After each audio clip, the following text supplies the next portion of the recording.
Virginity ಬಗ್ಗೆ ಒಂದು dialogue. Virginity ಅನ್ನೋ ಹೆಸರಲ್ಲಿ ಗೌಡ್ರೆ ಯಾವ ಗೌಡ್ರೆ ವರ್ಜಿನಿಟಿ ಮಂಡ್ಯ ರೇಂಜ್ ಹೇಳ್ಬಿಡಿ ಗೌಡ್ರೆ. ಎಲ್ರಿಗೂ ನಮಸ್ಕಾರ. ಮೊದಲಿಗೆ ಡೈಲಾಗ್ ಸಿನಿಮಾದಲ್ಲಿ ಶೂಟ್ ಮಾಡ್ತಿರ್ತಾರೆ ಹೆಂಗೋ ಹೇಳ್ಬಿಡ್ತೀವಿ, ಅದು ಆಚೆ ಬಂದಾಗ ಮತ್ತೆ ಹೇಳು ಅಂದ್ರೆ ತುಂಬಾ ಸಂತೋಷ ಆಗ್ಬಿಡುತ್ತೆ. ಅದು ವರ್ಜಿನಿಟಿ ಕಳ್ಕೊಳ್ಳೋ ಅರ್ಜೆಂಟಲ್ಲಿ ವರ್ಜಿನಾಲಿಟಿ ಕಳ್ಕೋಬಾರ್ದು ಅನ್ನೋದು ಅರ್ಥ ಆದವ್ರು ಮಾತ್ರ ನಿಗ್ತಾ ಇದ್ದಾರೆ.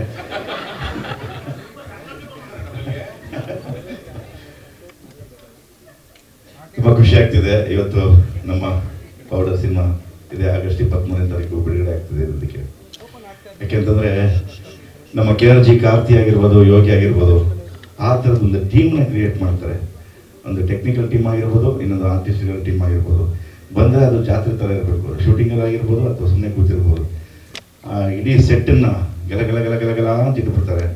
ಸೊ ನಮಗೆ ಬೆಳಗ್ಗೆದ್ದು ಶೂಟಿಂಗ್ ಬರೋಕ್ಕೆ ಒಂಥರ ಉತ್ಸಾಹ, ಎಲ್ಲಿಲ್ಲದ ಉತ್ಸಾಹ ಬಂದ್ಬಿಡುತ್ತೆ. ಎಲ್ಲ ಸೇರ್ತೀವಲ್ಲ, ಅಲ್ಲಿ ಬಂದೆಲ್ಲ ಜಾಲಿಯಾಗಿ ಆ್ಯಕ್ಟ್ ಮಾಡೋದ್ರ ಜೊತೆಗೆ ಎಲ್ಲರೂ ಮಾತಾಡಿಕೊಂಡು ಇಡೀ ದಿನನ ಎಂಜಾಯ್ ಮಾಡ್ತೀವಲ್ಲ ಅಂತ ಒಂದು ಟೀಮ್ ಈ ಪೌಡರ್ಗೆ ಸೇರಿದೆ.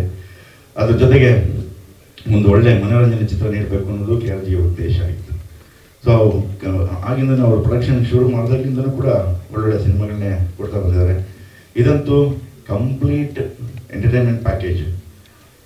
ರಘುವಣ್ಣ ಹೇಳೋದಂಗೆ ಇಡೀ ವರ್ಲ್ಡ್ ವೈಡ್ ನೋಡುವಂಥ ಸಿನಿಮಾ ಇದು. ಅಷ್ಟು ಅದ್ಭುತವಾಗಿ ಮೂಡಿ ಬಂದಿದೆ. ನಮ್ಮ ಜನಾರ್ದನ್ ಚಿಕ್ಕಣ್ಣ ತುಂಬ ಚೆನ್ನಾಗಿ ಟ್ರೀಟ್ ಮಾಡಿದ್ದಾರೆ ಇಡೀ ಸಿನಿಮಾನ. ನಮ್ಮ ಅದ್ವೈತ್ ಅಂತೂ ಎಕ್ಸ್ಟ್ರಾಡಿನರಿ ಈ ವಿಷಯದಲ್ಲಿ. ರಘುವಣ್ಣ ಹೇಳ್ದಂಗೆ ನಾವು ಯಾವುದೇ ಮೂಲೆಯಲ್ಲಿ ನಿಂತು ಚೆನ್ನಾಗಿ ಕಾಣಿಸ್ತಿರ್ತೀವಿ. ಇನ್ನು ದೂದ್ ಬೇಡ ಕಾಮಿಡಿ ಬೇಡ ಆಗಿದ್ದಾರೆ ಇದರಲ್ಲಿ. ಸೊ ಧನ್ಯವಾದಗಳು ಅವೆಲ್ಲ. ಯಾಕೆಂದರೆ ಅಣ್ಣ ಹೇಳ್ದಂಗೆ ಅಣ್ಣವ್ರ ಮನೆಯ 3ನೇ ತಲೆಮಾರು ಈ ಚಿತ್ರದಲ್ಲಿ ನಮ್ಮ ಜೊತೆ, ನಾವು ಅವ್ರ ಜೊತೆ ಇರೋದು ಒಂದು ಖುಷಿ. ಇನ್ನು ಶರ್ಮಣ್ಣ ಪೋಂಡ್ರೆ ಕನ್ನಡದ ಲೇಡಿ ಜಾಕಿ ಚೆನ್ನಾಗಿದ್ದಾರೆ ಈ ಸಿನಿಮಾದಿಂದ.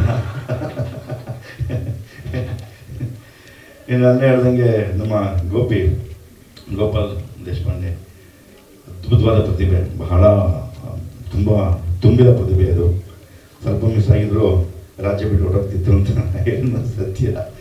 ಇವತ್ತೊಂದು ಕಾಮಿಡಿ ಆಯ್ತು ಅದು, ಅದೆಲ್ಲ ಬರ್ತಾ ಇಲ್ಲಿ ಕೆಳಗಡೆ ಯಾಕೆ ಚಪ್ಪಲಿ ಹರಿದು ಹೋಯ್ತು. ಅವರು ಫಸ್ಟ್ ಬರಿಗಾಲಲ್ಲಿ ಬಂದರು, ಅವ್ರು ನೋಡ್ಕೊಂಡು ರಂಗೋಣ ಚಪ್ಪಲಿ ಬಿಟ್ಬಿಟ್ಟು ಬಂದರು. ರಂಗೋಣ ನೋಡ್ಕೊಂಡು ನಾಗ ಚಪ್ಪಲಿ ಬಿಟ್ಬಿಟ್ಟು ಬಂದ. ನನಗೆ ಬಿಚ್ಚಕ್ಕಾಗಲೇ ಇಲ್ಲ, ಅಷ್ಟು ಕಷ್ಟ ಆಗಿತ್ತು. ಇದೇನು ಇಂಥ ಕೆಲಸ ಮಾಡ್ಬೇಕಲ್ಲ ಅಂತ ನಾನು ಜನಾರ್ದನ್ ಇಬ್ಬರು ಮಾತಾಡ್ಕೊತಿದ್ದೆ. ಇವ್ರು ಬಿಚ್ಬಿಟ್ಟು ನಮ್ಮ ಶಿವನೇ ಬಿಚ್ಚಕ್ಕಾಗಲ್ಲ, ಹೆಂಗಪ್ಪ ಯಾರು ನೋಡಿದವ್ರು ಏನು ಕೇಳಲ್ಲ, ದೊಡ್ಡವ್ರು ನೋಡಿ ಎಷ್ಟು ಚೆನ್ನಾಗಿ ಮರ್ಯಾದೆ ಕೊಟ್ಟು ಸ್ಟೇಜ್ ಮೇಲೆ ಎತ್ತಿದ್ದಾರೆ. ಇವ್ರಿಗೇನು ಬಂದಿರೋದು, ಇವನು ಶಿವನೇ ಹಾಕೊಂಡು ಸ್ಟೇಜ್ ಮೇಲೆ ಎತ್ತಾ ಇದ್ದಾನಲ್ಲ ಅಂತ ಅನ್ಕೊಬಿಡ್ತಾರೆ ಅಂತ. ಈ ನಾಟಕದವರಲ್ಲ ನಮ್ಗೆ ಸಮಸ್ಯೆ, ಸ್ಟೇಜ್ ನೋಡಿದ ತಕ್ಷಣ ಅದೊಂಥರ ಮುಂಚೆ. ಹಂಗಾಗಿ ದಯವಿಟ್ಟು ಯಾರು ತಪ್ಪು ತಿಳ್ಕೊಬಿಡಿ. ಸೊ ದಯವಿಟ್ಟು ಆಗಸ್ಟ್ 23ನೇ ತಾರೀಕು ಇದರ 2ರಷ್ಟು 3ರಷ್ಟು 4ರಷ್ಟು ಜನ ನಮ್ಮ ಥಿಯೇಟರ್ಗೆ ಬಂದು ಕನ್ನಡ ಸಿನಿಮಾವನ್ನು ನೋಡಿ. ನನ್ನ ಹೇಳ್ದಂಗೆ ಭೀಮ, ಕೃಷ್ಣ ಎಲ್ಲರೂ ಬರ್ತಾ ಇದ್ದಾರೆ. ಸೊ ಅದ್ರ ಜೊತೆಗೆ ನಮ್ಮ ಪೌಡ್ರು ಬರ್ತಾ ಇದೆ.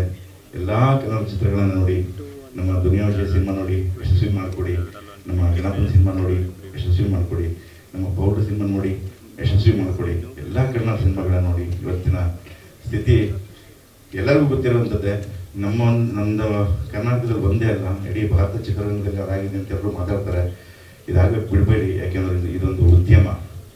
ಈ ಉದ್ಯಮದಲ್ಲಿ ತುಂಬ ಜನ ಇದನ್ನೇ ಕಾಯಕಂತ ನಂಬಿಕೊಂಡು ಸಂಸಾರನ ಕೆಟ್ಕೊಂಡಿದ್ದಾರೆ, ಅದೇ ನಂಬಿ ಜೀವನ ಮಾಡ್ತಿದ್ದಾರೆ. ಸೊ ಹಾಗಾಗಿ ರಘುವಣ್ಣ ಹೇಳ್ದಂಗೆ ಬರೀ ಮೊಬೈಲಲ್ಲೇ ನೋಡಿಕೊಂಡು ಅಲ್ಲೇ ಎಲ್ಲೋ ಯಾವುದೋ ಮೊಬೈಲ್ ಕೂತ್ಕೊಂಡು ನೋಡಿಕೊಂಡು ಸಿನಿಮಾ ಉದ್ಯಮವನ್ನು ನಾಶ ಮಾಡಬೇಡಿ.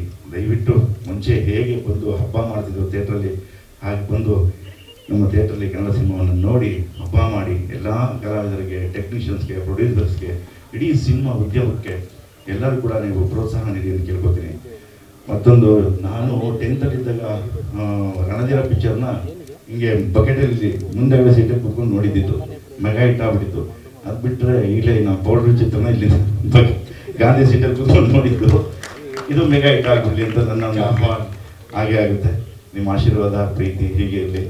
ಎಲ್ಲ ನನ್ನ ಆತ್ಮೀಯ ಸ್ನೇಹಿತರಿಗೂ ಹಾಗೂ ನಮ್ಮ ಪತ್ರಿಕೋದ್ಯಮದ ಸ್ನೇಹಿತರಿಗೂ ಧನ್ಯವಾದಗಳು ಹೇಳ್ತಾ ಇದ್ದೀನಿ.